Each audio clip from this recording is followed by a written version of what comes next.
to, I think I will give the floor first to Barbara. Yes, I'm starting. Thank you. And you have some time to explain. You have 9 minutes.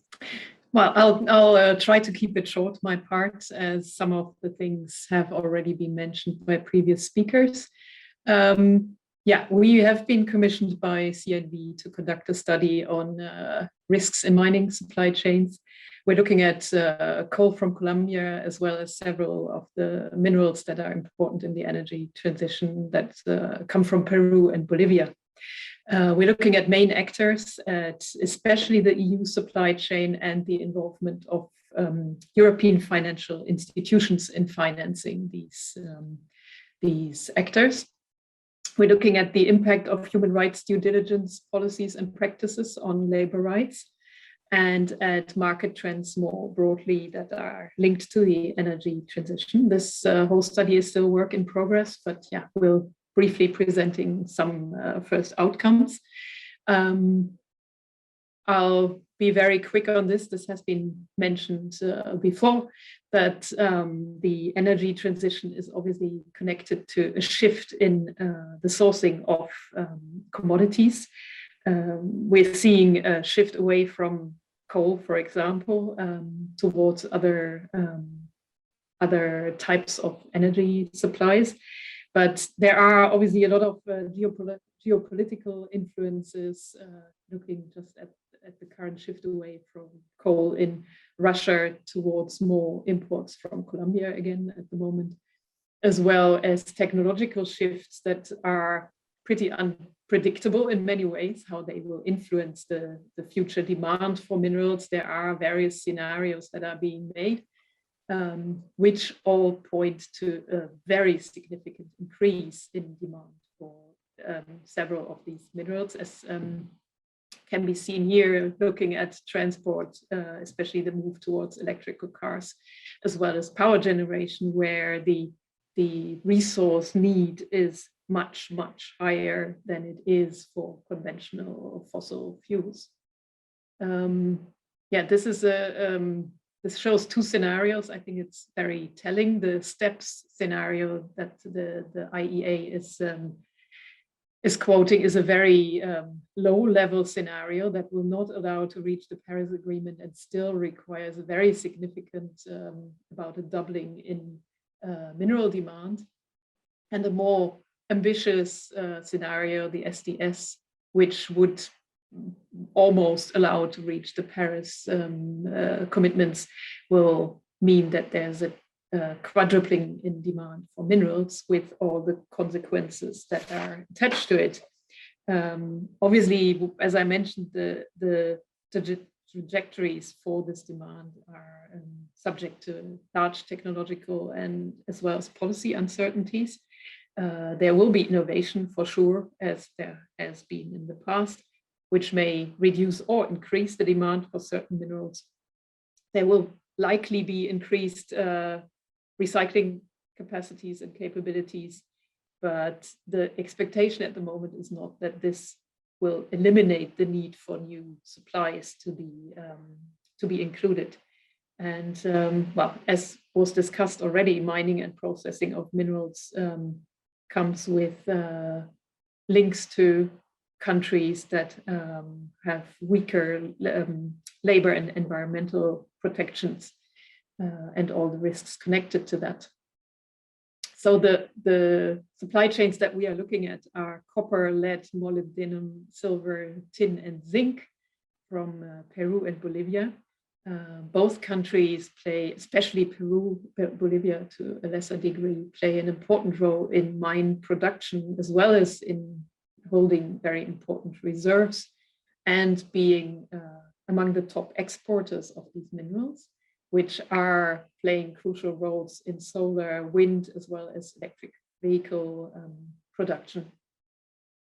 So yeah, what we're seeing is yes, a very important role for mining output from these countries, combined with a complete lack of transparency.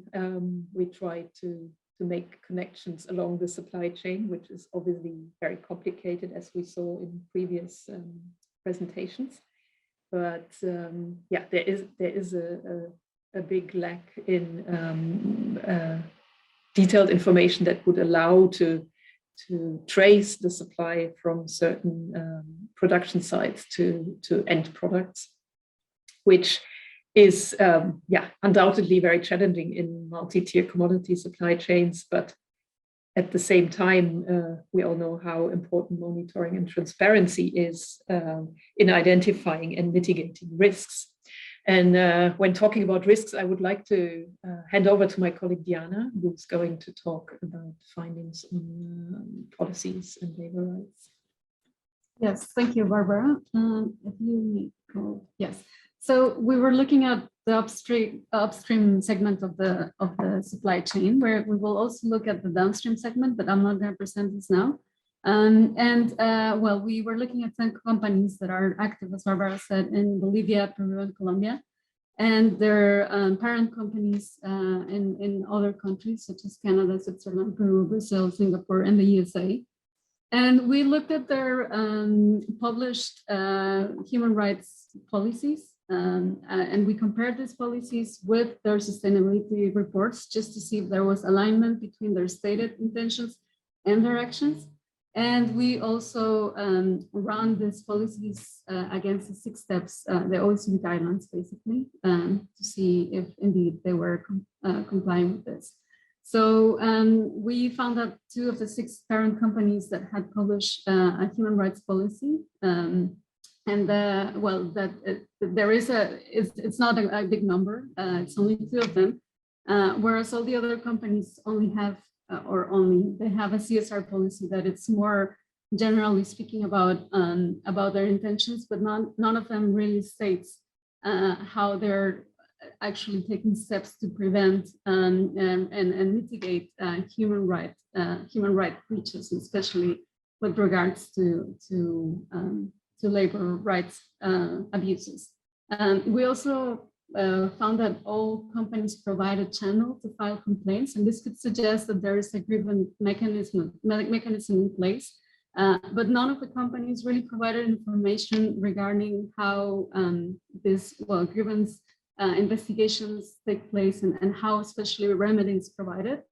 And we also didn't find any grievance lists in any of the companies we researched, and basically no detailed information whatsoever. So yeah, this information, as I said, was not part of these HR policies, these human rights policies, and yeah, and did not align with their stated sustainability approach. The next, please. The next paragraph, please. In terms of the practices, well, the results we obtained so far are consistent with the results of the Business of Human Rights Resource Center, especially in regards to their transition minerals tracker, where almost half of the companies that they researched in 2021 in Latin America had no policies in place. So it seems like this is a common industry practice. But if we take a closer look at the labor rights safeguards for the companies that we researched, the panorama is even more murky. And indeed, the companies that address labor rights as part of their policies mention emphasis on the core labor standards, but they didn't specify again how labor rights risks especially are identified, prevented, and mitigated. And also largely absent from these policies were the core labor issues such as social dialogue and social protection. Also, there was no specification as regarding their hiring practices, and this is especially important in terms of hiring subcontractors, because, well, from a study that was previously conducted by CND, it seems like this is a particular problem, especially in Colombia and in Peru. You can go to the next, please. So we also looked at the financiers of these companies, and we found that between 2016 and 2021, there were almost $35 billion invested in the parent companies or in the local operations in these Latin American countries. And well, amongst the investors and our companies, our banks and European banks and even Dutch pension funds. Thank you. Thank you, Diana. Can we stop here? You think I think the research is very interesting because it shows on one side also what is happening in the transition to the energy sourcing, what the response to it is in theory, but we also have the practice. And I think that the last slide was on the financing, and we haven't yet heard from you whether they take into consideration the policies and the practice on human rights due diligence.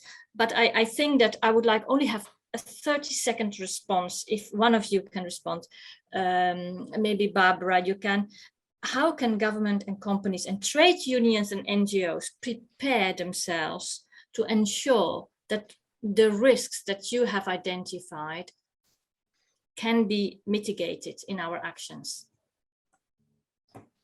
What do we have to do to ensure that it is included? Diana, do you want to respond?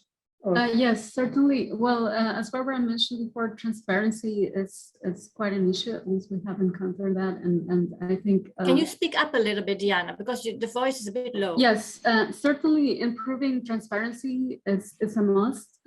So far, it's really hard to keep track of what the companies are doing on the ground, but also how companies downstream are taking into account human rights risks in their purchasing decisions. And certainly this should be accompanied by policies that are more binding, legal frameworks that are binding. It's very good that there are voluntary initiatives. Those are very good, but it's proven over again, not just in this sector, but in many other sectors that these are insufficient. Let's keep it like that. I think it's very in the transparency